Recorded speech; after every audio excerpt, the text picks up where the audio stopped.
We've all heard about the term, "don't mess with a woman scorned." But there are also times when you should never harass a widow. A group of cowboys found out the hard way that this was not just a saying, but their lives would pay the price for it. They had no idea they were dealing with one of the most deadliest women to ever live. Welcome back, everyone, to my channel. Today we're going to look at the story of Kate B. Warren, one of the best marksmen in history. It's me. And today we're exploring the crazy, the bizarre, and the interesting events that have happened throughout history. If you enjoy stories like this, be sure to stay tuned for more. Now let's jump into it. It was August 6th, 1881. A group of men were riding their horses along the banks of the Washita River. They were a group of cattle hands who worked for the Texas and Pacific Railway Company and were looking for some stray cattle that had gotten loose. The problem was these cattle belonged to the recently deceased husband of Kate Warren. She was a young widow who was already getting tired of people trying to take advantage of her, because she was a woman alone in a world controlled by men. It hadn't been long since her husband, Thomas McFall, died after an extended illness.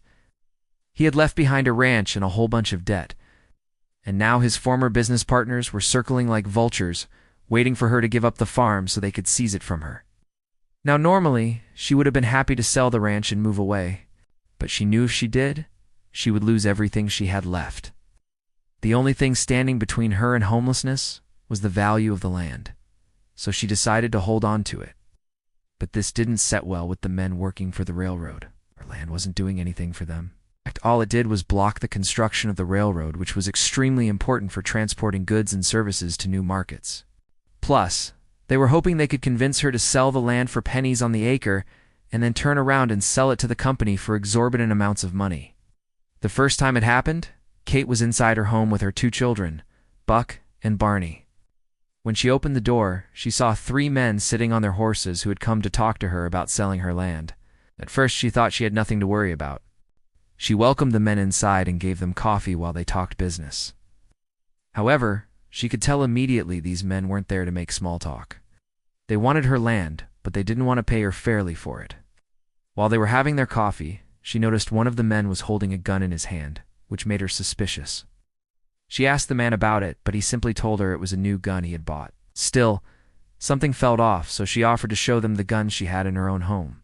This ended up being a huge mistake, because they had brought guns of their own. As soon as she showed them what she had, they pointed their guns at her and demanded she sign over the deed to her property. She refused, so they tied her up, gagged her, and threw her in her bedroom, while they went to plunder her house. To their surprise, she managed to free herself and ran outside to see what she could do. That's when she saw one of the men carrying a bag full of money and jewelry that they had stolen from her.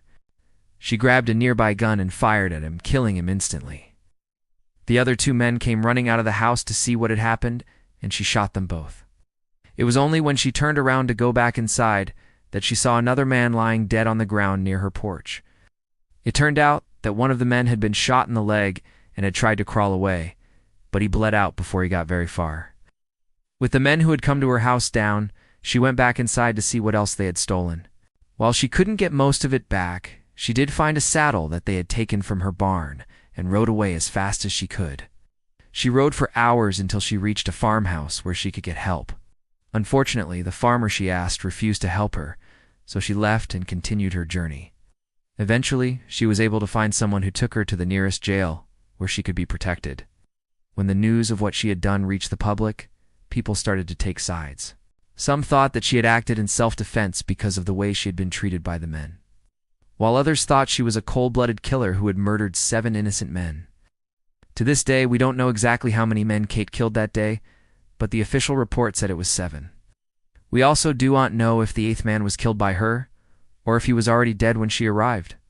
But either way, all 8 men were confirmed dead. When the news reached the sheriff, he immediately arrested her and charged her with murder. He intended to take her to court and have her sentenced to death. However, the townspeople got wind of what was happening and rose up in protest. They forced the sheriff to release her and then helped her hide in order to protect her from those who wanted revenge for the men she had killed. This was a turning point for Kate. Although she had survived the attack and the aftermath, she knew that she would never feel safe again.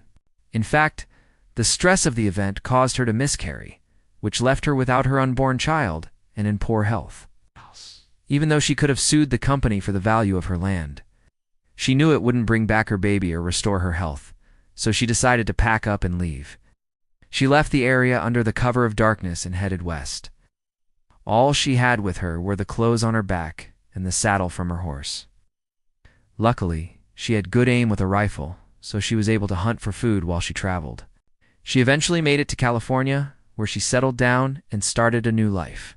She married a man named John B. Hauser, and together they had 4 more children. After giving birth to her last child, Kate decided it was time for her to start earning some money.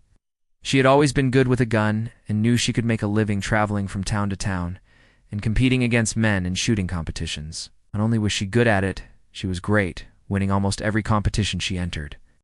She became known as the fastest gun in the West, and people from all around would come to see her shoot. The fame she received from her shooting skills gave her enough money to support her family and even buy a farm.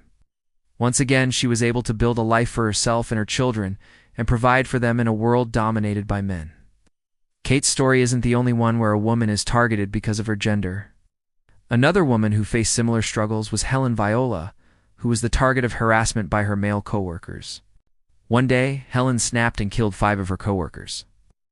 What makes Helen's case unique is that she didn't just kill her colleagues.